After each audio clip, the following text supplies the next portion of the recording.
Hello, I'm Scott Zeman, Dean of Biscayne College. In 1961, Biscayne College was founded by a group of Augustinians freshly ousted from Cuba by the Castro regime. With the blessing and assistance of Bishop Coleman Carroll, this visionary group of men hoped to continue the educational tradition established in 1946 at Universidad de Villanueva in Havana. At first, Biscayne College's president, Father Edward McCarthy, presided over a college with no buildings, no faculty, no staff, no board of trustees. Just 50 acres in a then remote location of Dade County, and a very big dream. On September 24, 1962, Biscayne College welcomed its first class. 34 young men entered, 9 of whom would go on to become the college's first graduating class. Early on, with the Kennedy Building still under construction and no dorms in sight, the students lived at the Kimberly Motel on Collins Avenue. Every morning, they traveled by bus to their classes and returned home to Miami Beach each evening for nights of studying, homesickness, laughing, fun, and forging the bonds that would grow into an indomitable school spirit. Enrollment grew each year, and in 1966, a second class of freshmen became proud Biscayne College Bobcats. By then, the campus had added Cassia and Donnellan halls for rooming, and Carroll Hall had followed. But what really made Biscayne College special were the students. Among them, standouts such as Ted Mendez, Mike Madden, and the new chairman of our board of trustees, John Dooner.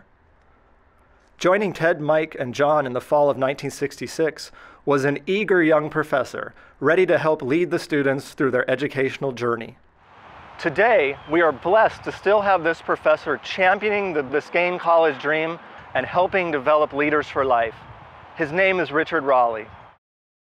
Kennedy Hall, in the original photographs of the building, it looks like something out of a science fiction movie, very modern. I thought, wow, wouldn't that be exciting to teach there? When they first gave me a tour of the campus, I saw buildings across the way, and I said, aren't you going to show me the rest of the college? And I pointed to the south, and they said, oh, no, that's Pace High School. That's not part of our campus.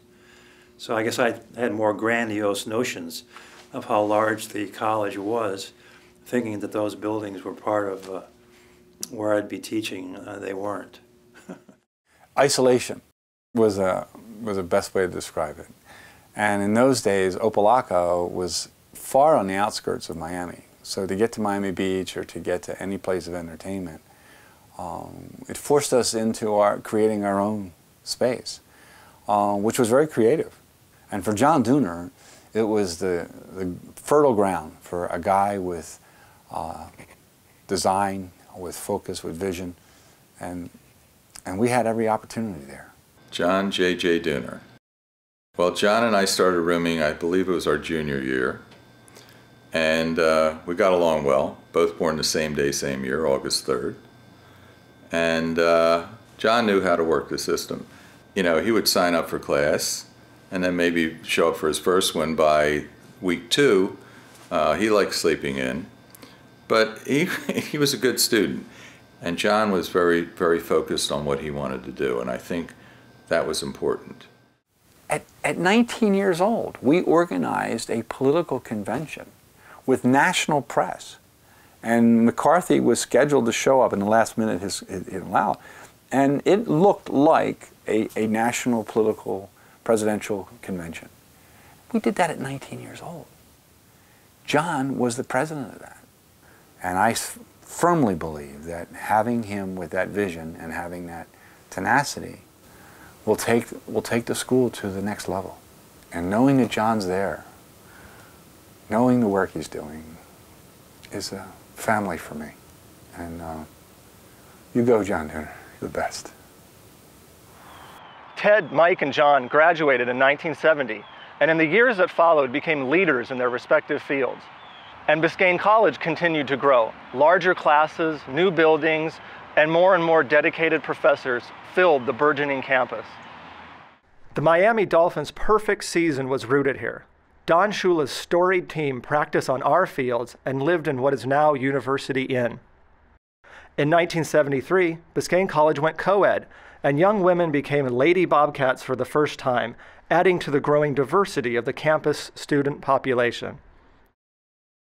On November 22, 1977, Cindy and John Dooner welcomed their first baby girl, Miriam Elizabeth Louise Dooner. Mimi, as she was called, was soon joined by a little sister, Jacqueline Ann. Both girls showed a remarkable aptitude for art and design, and after graduating college, Mimi flourished in photography, graphic art, and set design. Sadly, the Dooner family was devastated by Mimi's passing in June of 2004 when she lost her battle with cancer. Only 26, Mimi had already made indelible marks on everyone she met. Her generous warmth and kindness touched the hearts of family, friends, and strangers. Today, we are here to commemorate her life through the dedication of Biscayne College in her memory. Biscayne College Mimi Dooner Hall will stand as a reminder of Mimi's caring nature and unwavering spirit. We know that the students who pass through these hallways and learn in these classrooms will be touched and strengthened by Mimi's magic. Mimi, as we called her, was magical. She always had a smile. She never met a stranger. But Mimi also had learning disabilities, which made her have some struggles academically or through school. But she persevered, also part of her personality. She was 5'10".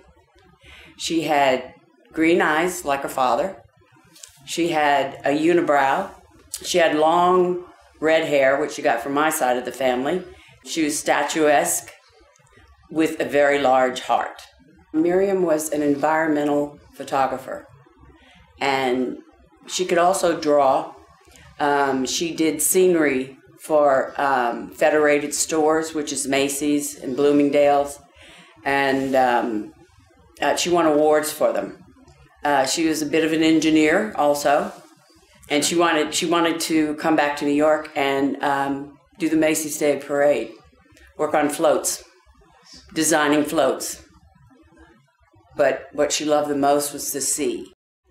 She would be very happy having her name on a building in the city of Miami, which is surrounded by the ocean. I think that would probably be very meaningful to her. Mimi always stopped to smell the roses. Yep. She recognized the power of just dreaming and what imagination can do.